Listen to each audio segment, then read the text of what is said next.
Olá para você que acompanha a programação da TV Câmara, muito obrigado pela sua audiência. Estamos começando mais uma entrevista e hoje vamos falar sobre Imposto de Renda 2015. E para isso estamos aqui no estúdio com o seu Gilson Andrade Leopassi, que é auditor da Receita Federal. Seu Gilson, muito obrigado pela presença, seja bem-vindo aqui. Obrigado, eu que agradeço. E esperamos que a gente possa tirar bastante dúvida aí de todos os nossos ouvintes. Sem dúvida, com certeza absoluta vamos tirar. Só para a gente começar, o nome é um pouco estranho. O que é um auditor da Receita Federal? Auditor da Receita Federal é um profissional, evidentemente, concursado, que passa, que trabalha na Receita Federal e que faz fiscalizações, faz verificação da legalidade de todo aquele dos procedimentos que são solicitados junto à Receita Federal. Certo. E o Imposto de Renda 2015, que é o que agora já está em vigência, que deve ser declarado pelas pessoas que têm essa obrigatoriedade, começou a ser recebido pela Receita no dia 2 de março e vai até 30 de abril. Isso é uma data importante que as pessoas devem se ater. Mas mais importante ainda é quem são as pessoas que precisam fazer a declaração de imposto de renda. Bom, a obrigatoriedade de entrega da declaração de imposto de renda são vários requisitos, né? Vou citar os principais deles, aqueles que afetam talvez acima de 90% das pessoas, né? Um deles é o rendimento tributável acima de R$ 26.821, ou ter rendimento isentos acima de R$ 40 mil. Vou citar um exemplo de rendimento isento que é mais, a compreensão é mais difícil. Por exemplo, você retirou o fundo de garantia, né? E esse fundo de garantia é acima de R$ 40 mil. Então você, mesmo não tendo rendimentos tributáveis acima de R$ 26.821, você é obrigado a declarar porque tem rendimentos isentos acima de 40 mil. Um outro item é a composição dos bens da pessoa, sejam eles bens móveis, imóveis, carro, casas, apartamentos, aplicação financeira, poupança. Se a composição dos bens da pessoa supera 300 mil, ele é obrigado a fazer a declaração. Um outro item importante é o ganho de capital, aquela pessoa que vendeu um imóvel no ano anterior e então ela teve, por obrigação, fazer a declaração de ganho de capital e isso leva à obrigatoriedade da entrega, né? Se fez movimentação na Bolsa de Valores, seja qual for o valor, também é obrigado a fazer a declaração e outros itens que estão sempre à disposição no site da Receita Federal. E como é que é feita a declaração atualmente? A declaração, ela é feita da seguinte forma, basicamente, né? Você entra no site da Receita, que é o www.receita.fazenda.gov.br. Lá você vai encontrar um ícone enorme chamado de IRPF 2015. Você clicando ali, você vai entrar no site, vamos dizer assim, no sítio do Imposto de Renda. Lá você vai conseguir baixar o programa, que a gente chama de PGD, Programa Gerador de Declaração, e baixar o ReceitaNet. Quando você tem esses dois programas no seu computador, basta que então que você abra o programa, esse PGD, e comece o preenchimento, que é um preenchimento todo por fichas e que dê até de uma certa simplicidade de preenchimento. Quer dizer, não dá para você fazer isso online, não é na própria página da Receita que você vai fazer a declaração. Você tem que instalar um aplicativo no seu computador. Exatamente, você vai instalar um aplicativo no seu computador, esse aplicativo também é possível ser feito através do smartphone, através de tablet, né? Você tem aplicativo para todos os meios tecnológicos, digamos assim. Voltando só um pouquinho com relação à obrigatoriedade, eu acho que a principal que atinge a grande maioria das pessoas é o valor que recebe anualmente, que o senhor falou que é 26.821, né? Como é que é feita para chegar nesse valor? Salário mensal, algum outro rendimento? Quais são o básico desse valor para que as pessoas possam entender? Basicamente, são rendimentos do trabalho, né? Rendimentos de aluguel, rendimentos de ações judiciais precatórias que a pessoa recebe, quando tributáveis, né? E também rendimentos, por exemplo, da pessoa que é autônoma, né, os rendimentos dos serviços que ele prestou durante o ano. Certo. E agora com relação à dedução? Muito se fala de dedução, né? Às vezes um recibo de um médico. Como é que entra essa questão da dedução na declaração de 2015? Bom, as deduções elas são da Previdência Oficial, aquela que você tem descontado nos seus rendimentos do trabalho. São as deduções de contribuição à Previdência Privada, quando você faz algum tipo de contribuição à Previdência Privada, esta limitada a 12% dos seus rendimentos. Você tem a dedução de dependente, que são aquelas pessoas que vivem, né, sobre a sua guarda e existem também várias restrições para isso. Filhos até 21 anos ou até 24 quando estudantes. A esposa, se ela não declara em separado. Pai e mãe, quando tem rendimentos inferiores a esse rendimento de R$ 26.821.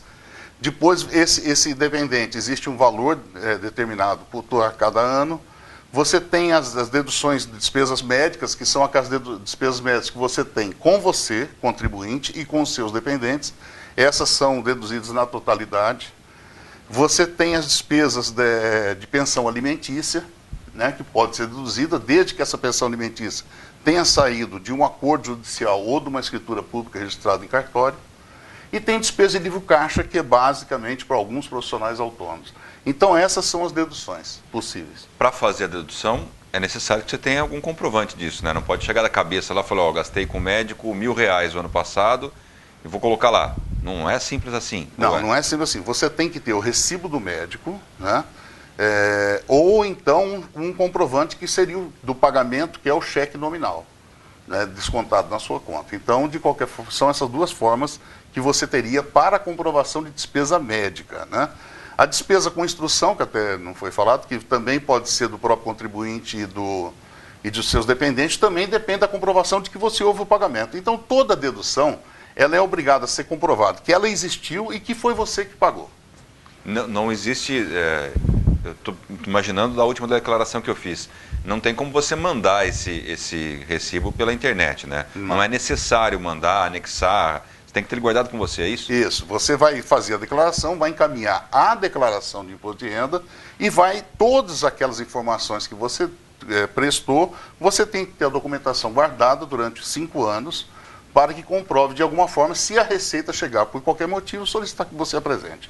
Isso acho que cai naquela história de cruzamento de dados, né? Porque, por exemplo, se o médico emitir um recibo, esse recibo também vai estar constando na declaração dele. Se uma escola, você tem um recibo do pagamento da mensalidade, essa escola também, na prestação de contas com a Receita, vai ter lá. É mais ou menos isso, cruzamento? É mais ou menos isso, cruzamento, né? Não são, alguns são extremamente detalhados. Por exemplo, assim, os profissionais liberais agora, médicos, fonoaudiólogos, advogados, dentre outros, vão ser obrigados a informar, a partir desse ano, né, o CPF de quem ele recebeu, né, e ainda mais o CPF do beneficiário do serviço. Então, vamos supor, você vai lá no médico e contrata um serviço médico para a sua esposa, e você paga, né? O médico vai ter que informar que quem pagou foi você, com o seu CPF, e quem foi a beneficiário do serviço foi sua esposa, com o CPF dela. Essa é uma forma de cruzamento.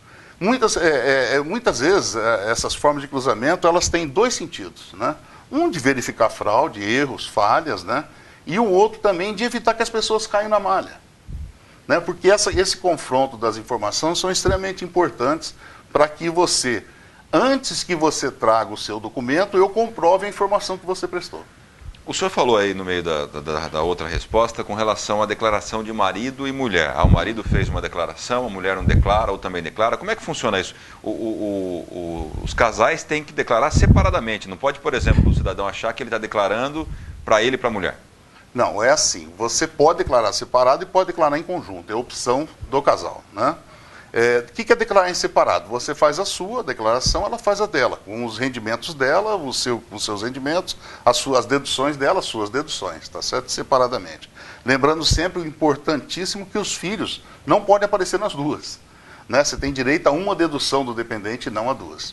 E você pode fazer em conjunto. O que é em conjunto? É você declarar os rendimentos dos 2 juntamente, né? E as despesas dos 2 conjuntamente. Então isso pode ser favorável. É uma questão de você verificar o que é melhor, se é declarar em separado ou declarar em conjunto. Não, no próprio programa tem essa opção, não é necessário baixar um programa diferente. Não, no próprio programa tem essa opção, você pode fazer uma simulação e verificar o que é melhor. O que é malha fina? O senhor falou isso agora, o que significa isso? Malha fina nada mais é do que cruzamento de informações. Então, aquilo mesmo que você começou falando, né? A Receita consegue hoje, através de informações que vêm das fontes, né, pagadoras, dos prestadores de serviço, confrontar com aquelas informações que você prestou. Então, por exemplo, você diz lá que contribuiu à Previdência Privada em R$10.000 para uma entidade qualquer. Nós hoje podemos verificar junto à entidade, a entidade nos informa, para verificar se realmente você fez aquela contribuição. Se der divergência da informação prestada pela prestadora de serviço, né, da informação que você prestou, você vai cair em malha fiscal. Da mesma forma, é a questão dos rendimentos. As fontes pagadoras informam a Receita que te pagou tanto e reteve tanto de imposto de renda, tanto de previdência. E nós, então, confrontamos com as informações que você prestou. Se houver divergência, você cai em malha e, basicamente, para quê? Para que você leve o documento que te deu aquela informação daquilo que você declarou. Muitas vezes as fontes erram, né? E isso é feito, então, correção na informação da fonte e a sua declaração é liberada. Caso contrário, a sua declaração é feito um lançamento, né, para você pagar a diferença ou receber um imposto de renda menor na sua restituição. Certo. Agora, com relação a, depois que a gente entende todo o funcionamento, né, na prática, quando você declara o imposto de renda pela primeira vez, é um pouco mais complicado, porque você tem que começar a declaração do zero. Agora, quem já fez a declaração de 2014, 2013, assim sucessivamente, já tem lá no computador dele a declaração guardada. É possível utilizar essa declaração para 2015? Como é que funciona essa ligação? Não tenha dúvida. Quando você abre o programa para preencher a declaração, aquele programa chamado PGD que a gente falou, Programa Gerador de Declaração, ele questiona na abertura, no início da sua declaração, se você quer importar os dados da declaração anterior. Né? E isso é possível. Agora, é possível desde que naquela máquina que você está trabalhando, né, você tenha esse arquivo. Tá certo? Porque ele vai perguntar aonde está o arquivo. Pode estar num pendrive, pode estar num HD externo, mas tem que estar ali em alguma forma, num hardware ali perto de você, para que você possa, né, fazer a buscar esses dados desse arquivo que você gerou no ano anterior. Aí e ele vai puxar todas as informações. É mais simples, né? É muito mais simples. Normalmente, os dados de cadastro não se alteram, né, a não ser que houver uma mudança de endereço. Os dados dos bens também, muitas vezes eles são os mesmos dados, né? Inclusive o programa permite, se você quiser, de repetir o valor, você não precisa nem digitar o valor mais. Ele já permite que você repita o valor do ano anterior. Uma dúvida interessante aí, por exemplo, tem um carro que já estava na declaração do ano passado, é preciso atualizar o valor, porque claro que do ano passado para cá esse veículo sofreu uma desvalorização.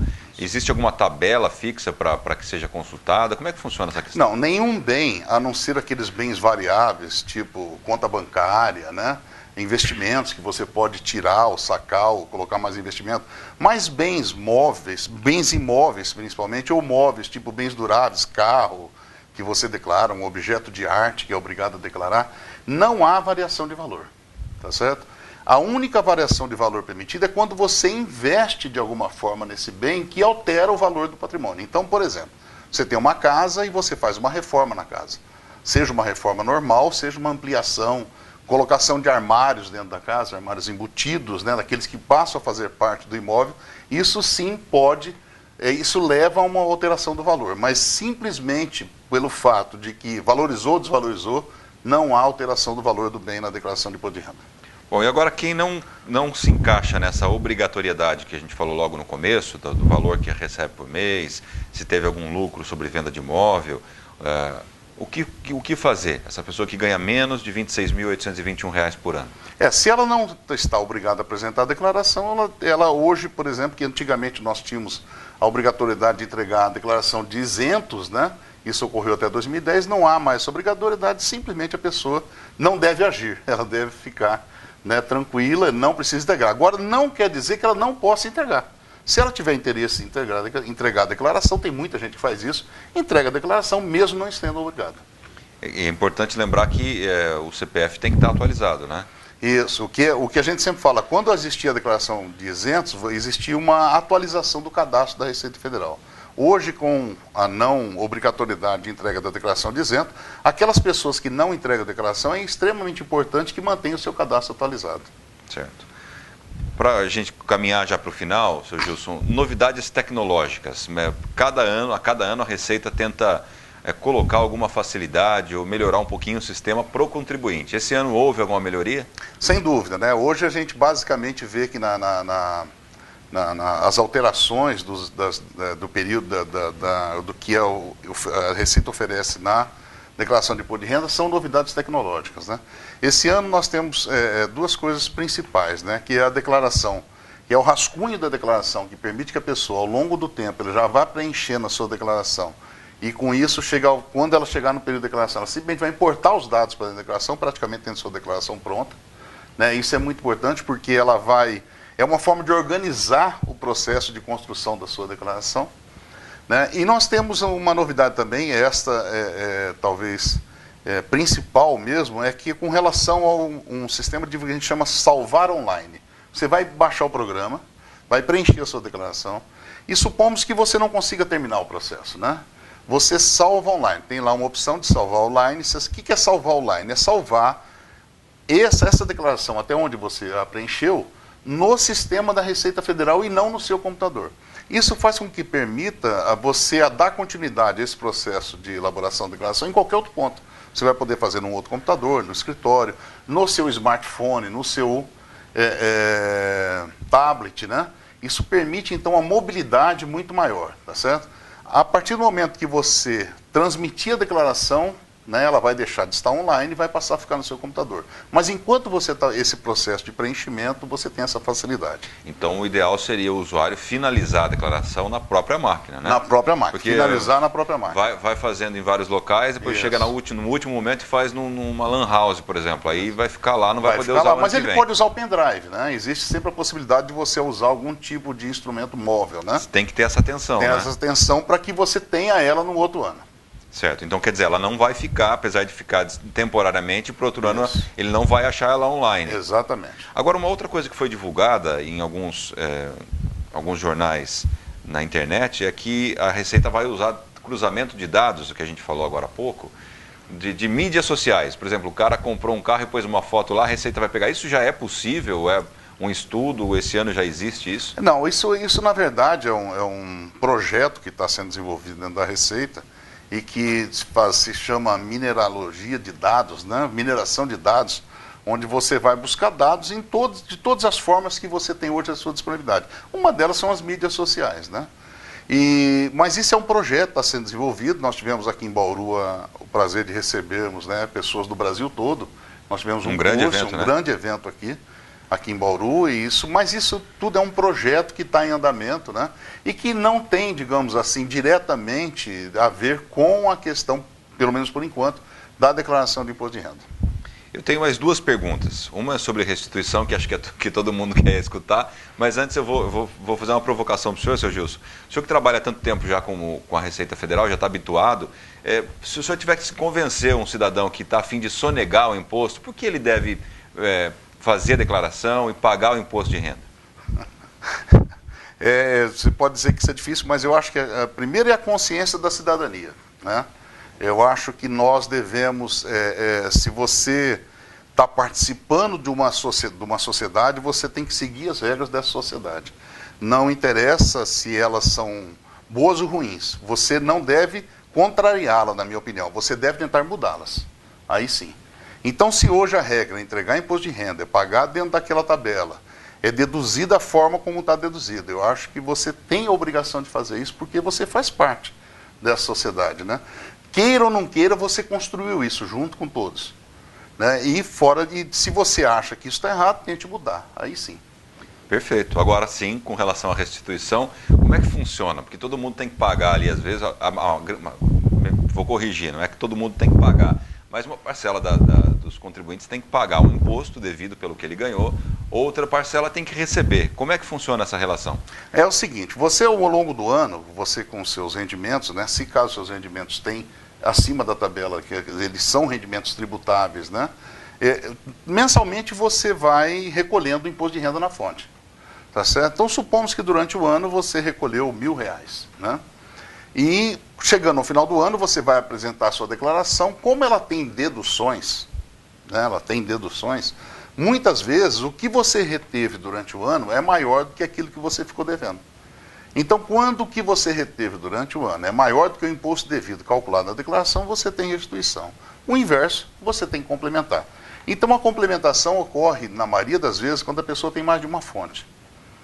E agora, na hora que você vai declarar, quem já fez a declaração vai entender o que eu estou dizendo, existem duas opções, declaração simplificada e completa. E isso muda ali o valor da restituição, tanto faz uma da outra, qual que é a diferença delas? Não, a diferença é que você, por exemplo, quando você faz na declaração completa, você vai discriminar as suas deduções. Eu tenho tanto de dependente, tenho tanto de despesa médica, eu tenho tanto de contribuição à Previdência Oficial e assim por diante, né? E o valor total das suas deduções. Na dedução na simplificada, todas as suas deduções são substituídas por um valor limite de 15.300 e poucos reais, não lembro exatamente o valor, mas é 15.300 e poucos reais, ou 20% dos seus rendimentos brutos tributáveis. Tá certo? Limitados, então, a esses 15.300. O que é melhor? Né? Depende se as suas deduções são superiores a esse valor, o completo é melhor. Deduções comprováveis. Comprovadas, né? É claro. Se as suas deduções são inferiores, é o simplificado. Lembrando sempre que o próprio sistema da Receita Federal, ele informa para você, olha, se você fizer pelo simplificado, o resultado é esse, se você fizer pelo completo, o resultado é esse. Então você pode escolher qual que você vai fazer. Faz as duas ali, tanto faz. Não faz, você faz uma só e ele vai fazer os dois cálculos para você. Eu disse faz as duas opções, né? Clica em uma, clica em outra. E outra você vai escolher que é melhor para você. Não faz diferença. Não faz diferença. Bom, agora quem já entendeu tudo e precisa fazer a declaração, vamos só repetir o comecinho lá de novo. Como é que faz para fazer a declaração? Ele entra no site da Receita, que é o www.receita.fazenda.gov.br. Baixa, entra lá, você vai ter um ícone enorme sobre IRPF 2015, é só clicar em cima desse ícone e ele vai abrir todo o sistema do imposto de renda. Lá você vai encontrar o programa, você vai encontrar o perguntas e respostas, que é interessantíssimo. Se a pessoa tem dúvida, né, nós temos lá o perguntas e respostas nesse mesmo local, que tem mais de 800 perguntas com as respostas necessárias para as dúvidas, né? Lembrando também que de terça-feira e sexta-feira, das 8h30 às 11h30, nós temos na Receita Federal, que fica na 13 de maio, esquina com a Bandeirantes, nós temos o plantão fiscal, onde as pessoas podem também tirar dúvidas, né?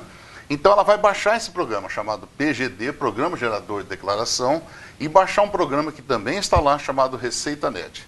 Ela vai preencher a sua declaração nesse PGD e vai enviar. Esse Receita Net, esse programa, na verdade, é o programa que envia a sua declaração via internet. Então, na verdade, você só vai trabalhar dentro do programa PGD.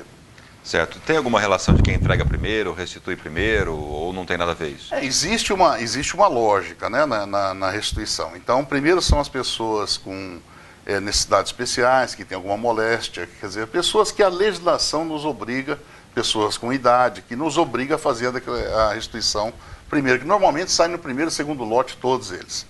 E a partir dali, realmente, vai na sequência da entrega. São quantos lotes? São 6 lotes agora, né? Vai Julho, agosto, setembro, outubro, novembro, dezembro, até o sempre ano, até o final do ano. Na verdade, você tem lote todos os meses. Todos os meses você tem lote, né? Por volta do dia 15. Normalmente é dia 15, mas se dia 15 não for dia útil, primeiro dia anterior ou posterior que vai estar à disposição. E normalmente é dia 9 de cada mês que aparece você pode consultar aquele lote, né? Acontece que as declarações desse ano, de 2015, né, só vão aparecer no lote de julho. Então, por isso que a gente fala de 6 lotes, né, da declaração. Mas se você não estiver nesses 6 lotes, em janeiro de 2016, vai ter lote em fevereiro de 2016 e assim por diante. Certo. E também tem uma outra situação que deixar para a última hora, você pode esquecer algum dado, pode precisar de algum documento. Então é importante que o contribuinte faça o quanto antes. Um tempo atrás ainda tinha aquele congestionamento de dados que eu acho que isso não existe mais, né? As pessoas, por exemplo, assim, só para você ter uma ideia, na primeira semana nós tivemos mais pessoas declarando do que na primeira semana do ano passado. E foi até uma elevação razoável, foi de 37%.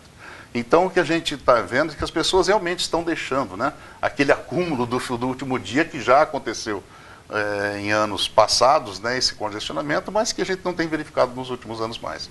Mas que é importante, como você disse, que as pessoas façam antecipadamente, até porque, por exemplo, nesse período, vamos supor, vou dar um exemplo para você do que é importante fazer antes. Você fez a sua declaração, deu lá que o simplificado era melhor, você encaminhou a sua declaração. Se você, de repente, lembrou que teve uma despesa que você não declarou, que muda essa relação e passa a ser o completo.